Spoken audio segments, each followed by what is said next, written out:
जून तिमाही में देश की जीडीपी ग्रोथ अनुमान से बेहतर रही है। सांख्यिकी मंत्रालय की तरफ से जारी आंकड़ों के मुताबिक जून तिमाही के दौरान देश की जीडीपी ग्रोथ 7.8% दर्ज की गई है, जो 5 तिमाही का ऊपरी स्तर है। पिछले साल जून तिमाही में 6.5% ग्रोथ दर्ज की गई थी और इस साल लगभग इतनी ही ग्रोथ का अनुमान था।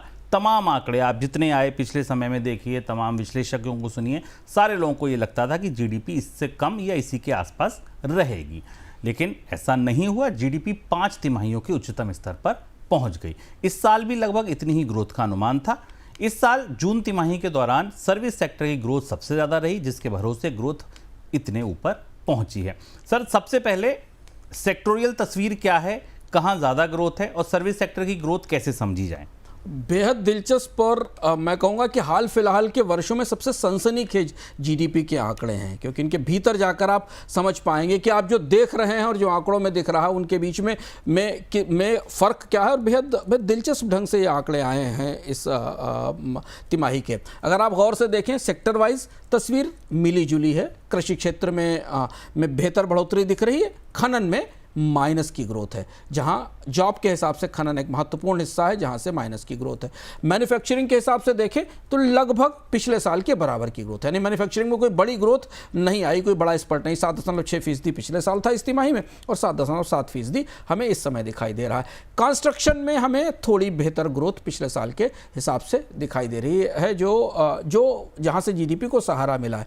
अगर आप यूटिलिटीज़ को देखें, जो कि प्रमुख तौर पर जीडीपी में योगदान करती हैं, तमाम सेवाएं देने वाली, वहाँ पर ग्रोथ 1% से नीचे रह गई है, जो हमें दिखाई देता है। लेकिन सर्विसेज सेक्टर में ग्रोथ तेज रिबाउंड हुई है। सर्विसेज सेक्टर में 5.4% से 8.6% पर पहुँच गई पिछली तिमाही की तुलना में।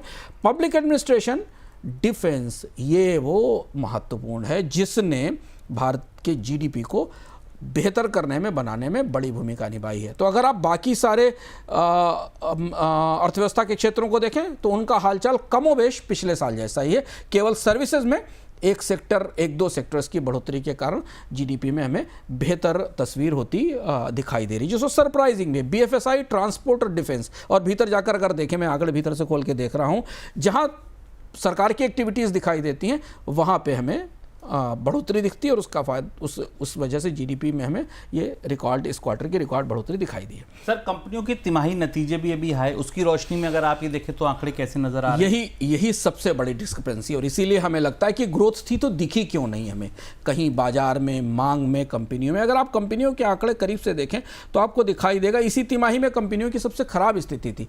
कंपनियों की रेवेन्यू ग्रोथ, जो लिस्टेड कंपनियों का आंकड़ा मेरे सामने खुला है, 4 से 7% है। कई क्वार्टर्स में वीकेस्ट ग्रोथ रेट है भारत के कॉर्पोरेट के कंपनियों की।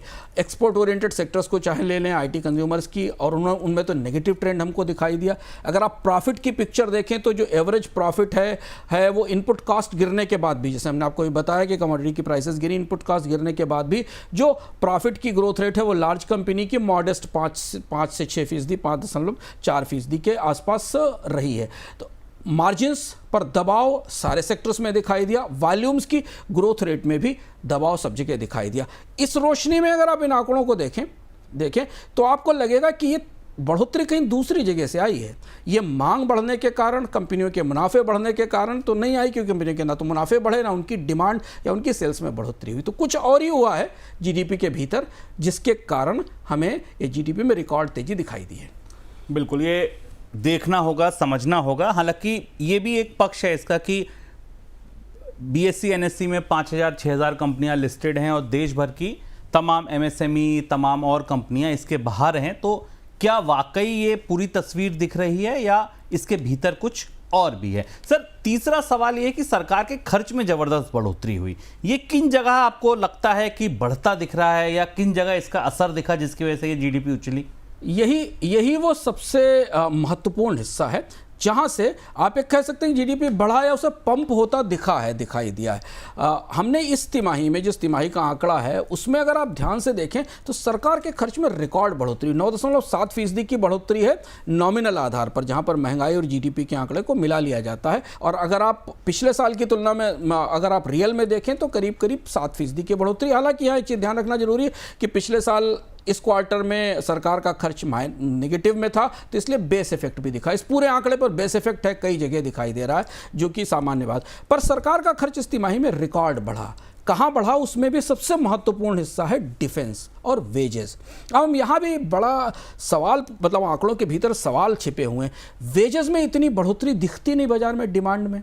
अगर वेजेस बढ़े तो कारें बिकती, मकान बिकते, वो नहीं दिखाई दिया। डिफेंस की स्पेंडिंग जरूर है। आप शायद मान सकते हैं कि ऑपरेशन सिंदूर का इफेक्ट हमें दिखाई दिया, पर ऑपरेशन सिंदूर में जो भी हुआ या जो भी चीज़ें की गई, उससे इतना बड़ा डिफेंस एक्सपेंडिचर कैसे बढ़ेगा, ये देखने की बात है। लेकिन डिफेंस एक हिस्सा दिख रहा है आंकड़ों को भीतर खोलने पर। 3 जगह जहां सरकार का खर्च बढ़ा है, उसमें एक है इंफ्रास्ट्रक्चर सेक्टर। हाँ, इंफ्रा में सरकार ने नए निवेश किए हैं, नई चीज़ें बनना शुरू हुई हैं, उसका एक निवेश है।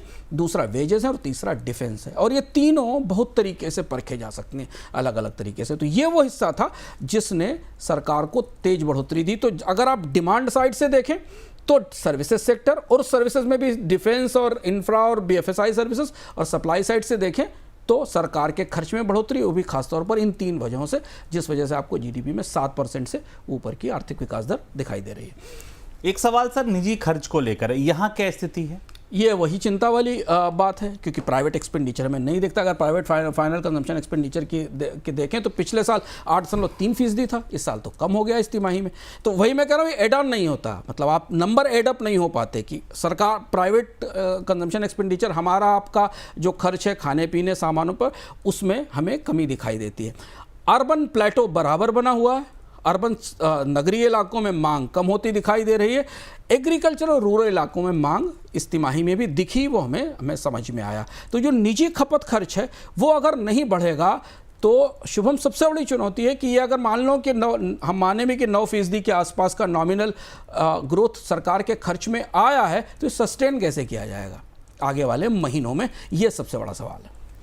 सर, नॉमिनल जीडीपी और रियल जीडीपी के आंकड़े जो हैं, अगर आप दोनों को रख के देखिए तो अंतर कम हुआ है, इसको कैसे समझें? तकनीकी बात है, पर लोगों को समझना बेहद ज़रूरी है, क्योंकि डिफ्लेटर होता है जो नॉमिनल जीडीपी और रियल जीडीपी के बीच में को अलग करता है। और ये बेहद महत्वपूर्ण पैमाना इसलिए होता है क्योंकि इससे आपको ये दिखाई देता है कि कंपनियों के मार्जिन्स कितने बढ़ रहे हैं, वेजेस कितने बढ़ रहे हैं। तो जब भी नॉमिनल जीडीपी ग्रोथ रेट है 8.8% आज के आंकड़ों में, और रियल जीडीपी ग्रोथ रेट है 7.8%।